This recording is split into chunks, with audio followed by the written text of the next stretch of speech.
علی بھائی اگلا سوال ہے، بعض مجبوریوں کی بنا پر اور کسی حد تک اپنی بیوقوفیوں کی وجہ سے مجھ پر کم از کم 20 لاکھ روپے کا قرض چڑھ چکا ہے۔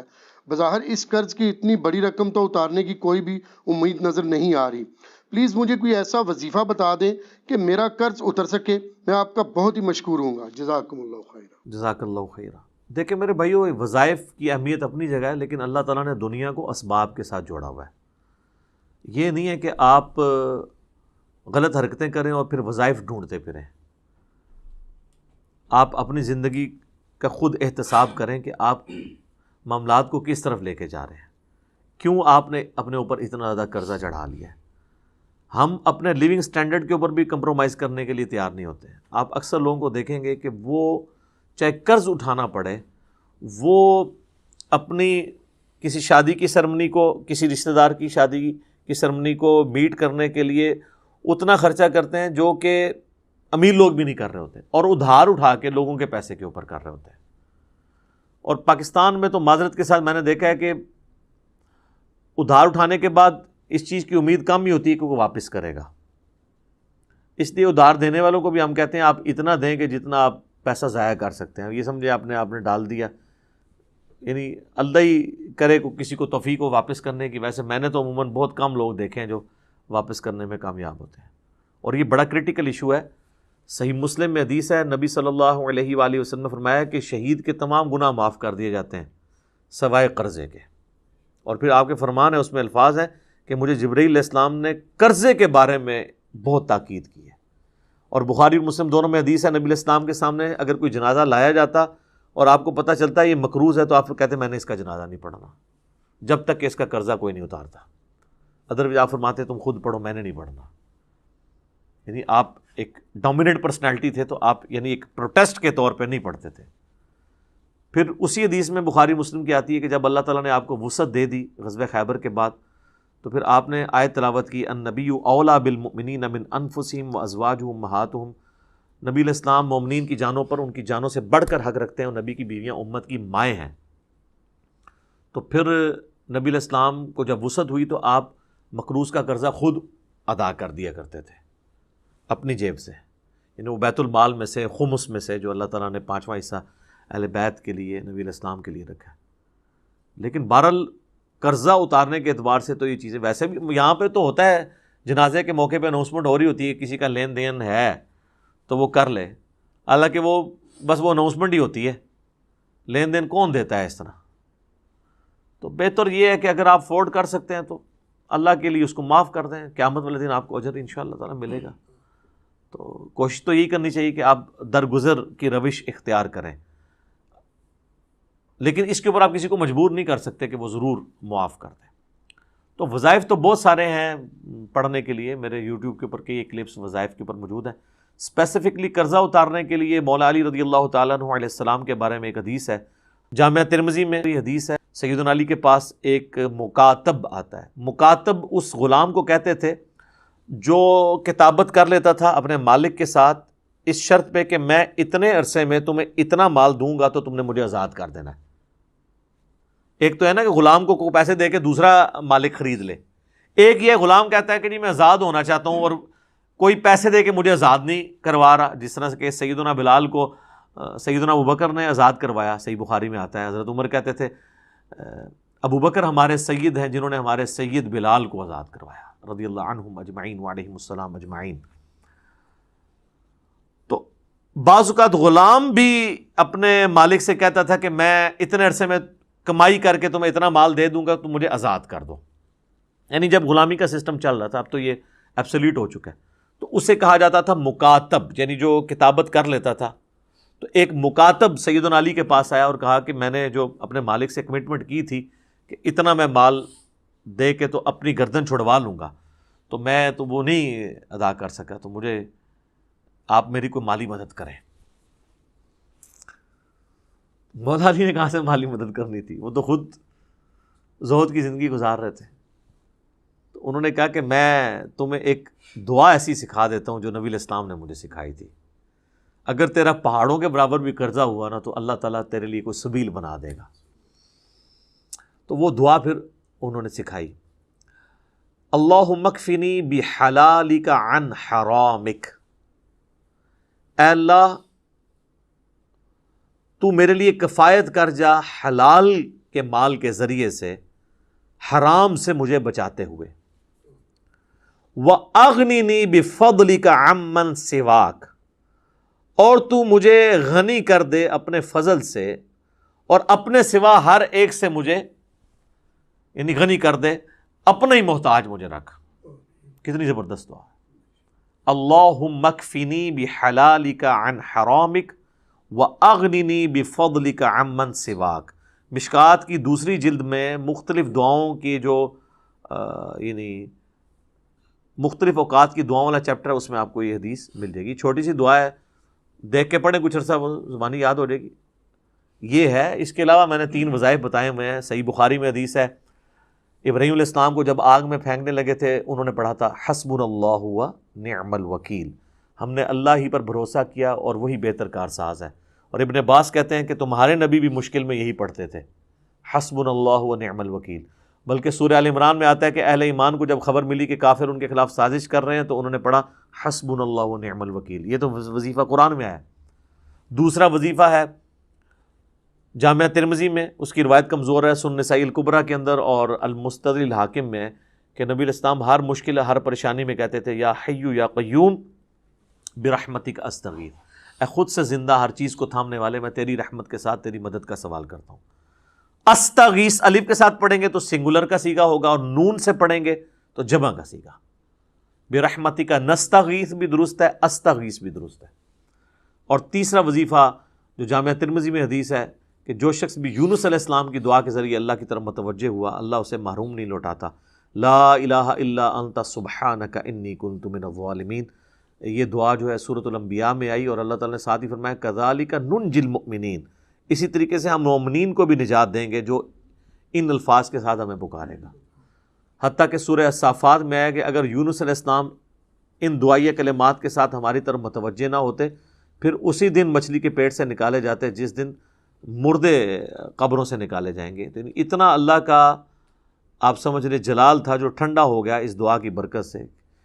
اور یہ دعائی کمال ہے، اے اللہ تیرے سوا کوئی معبود نہیں، تو تو پاک ہے نا، تو تو غلطی نہیں کرے گا، میں تو غلطی کروں گا، میں ہی مجرم ہوں، میں ہی ظالم ہوں، میں ہی گنہگار گار ہوں۔ تو یہ اس سے بہتر آپ اللہ تعالیٰ، یہ میں تو کہتا ہوں یہ سید الاستغفار ہے، اس سے بہتر استغفار کے کیا سیغے ہوں گے کہ آپ ایک پیغمبر کی دعا کے ذریعے اللہ کی طرف متوجہ ہوں۔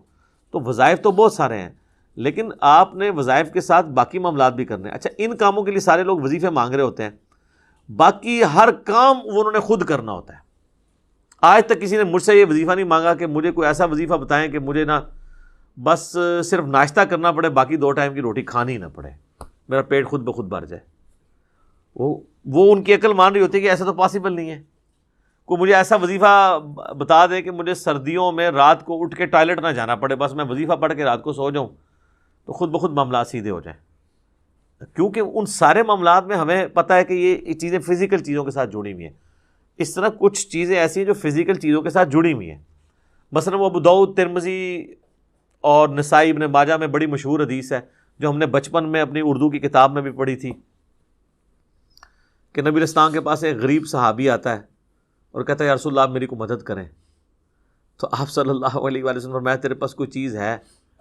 تو اس نے کہا یا رسول اللہ ایک بچھونا ہے، وہی ہم رات کے وقت اوپر لے لیتے ہیں، غربت کا سر عالم دیکھیں، اور ایک میرے پاس صرف پیالہ ہے، اور گھر میں اور کوئی چیز نہیں ہے، اور گھر بھی یہ نہ سمجھیے گا وہ کوٹھی ہوگی، وہ تو جھونپڑیاں اور چھوٹے چھوٹے، ایک بڑی مشکل سے ایک فیملی بھی اس میں مشکل سے رہ سکتی تھی۔ آخر میں وہ پیالہ لیا، پیالہ وہ لے کے آ گیا، لکڑی کا ہوگا وہ پیالہ۔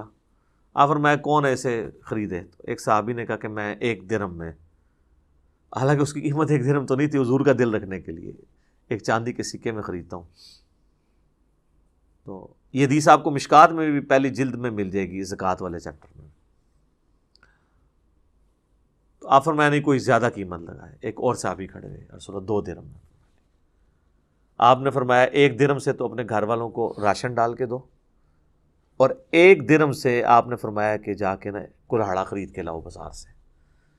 کلاڑے کا بھی وہ یعنی وہ کاٹنے والا حصہ لوہار سے جا کے نا آپ نے اپنے مبارک ہاتھوں سے اس میں دستی فٹ کی، ٹھیک ہے، اور آپ علیہ السلام نے وہ کلاڑا اس کے حوالے کیا اور فرمایا کہ 15 دن تو نے مجھے اپنی شکل نہیں دکھانی، جا جنگل سے لکڑیاں کاٹ اور وہ بیچ کے تو اپنا گزارا کر۔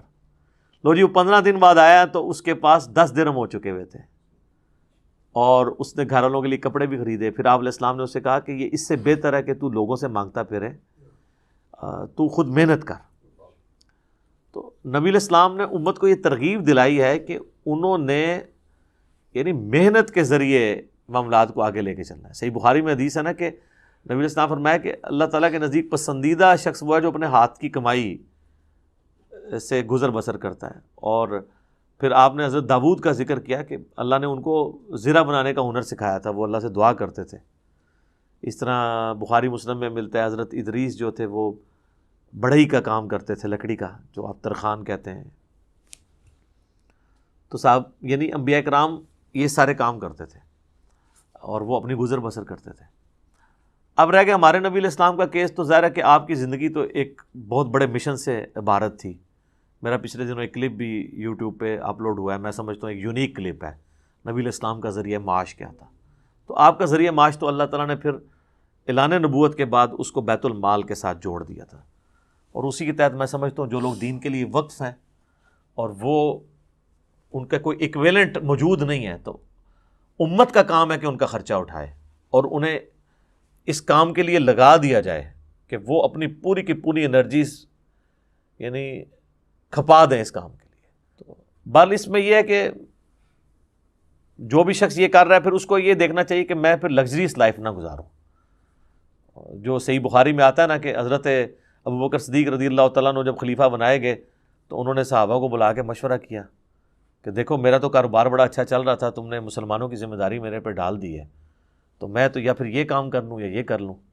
تو پھر صحابہ نے مشورہ کر کے ان کے لیے ایک تنخواہ مقرر کی، اور وہ بھی سبسسٹنس لیول پہ جو ایک مہاجر کو وظیفہ مل رہا تھا۔ یہ نہ آپ سمجھیے گا کہ ان کی کوئی مطلب پرکس تھے، یہ جو آپ کے وہ جو آ رہے ہوتے ہیں جی فلاں کے اتنے سانسیں نکل آئے اور فلاں کے اتنے سانسیں نکل آئے، ان لوگوں کے سانسیں نکل رہے ہیں جو ہمیں سارے مطلب اب الوطنی کے درس دیتے تھے، ٹھیک ہے جی۔ اور پھر ہمیں تو اپنے پرائم منسٹر صاحب پہ گلہ آتا ہے، وہ ہمیں یہ بتایا کرتے تھے کہ جی لیڈر وہ ہوتا ہے، محب الوطن وہ ہوتا ہے جس کی جداد اپنے ملک میں ہوتی ہے، جینا مرنا ادھر ہوتا ہے، جن کی جدادیں باہر کے ملکوں میں ہوتی ہیں تو وہ لوگ آپ کے ساتھ مخلص کیسے ہو سکتے ہیں؟ اب وہ سارے لوگ ان کے ساتھ بیٹھے ہوئے ہیں۔ تو یہ مطلب بھاشن دینا کسی کو بڑا آسان کام ہے، اپنے اوپر جب بات آتی ہے نا تو میں نے تو دیکھا ہے، اللہ معافی دے، جتنا ہم علماء کے قریب ہوئے ہیں نا، جتنا قریب ہوتے ہیں نا تو پھر متنفر ہوتے ہیں۔ یہی حال پولیٹیشینز کا اور باقی لوگوں کا بھی ہے۔ کسی کا اللہ نے پردہ رکھا ہوا علیحدہ بات ہے، ادروائز آپ قریب ہوں تو بڑے تلخ تجربات ہی اس حوالے سے ہوتے ہیں۔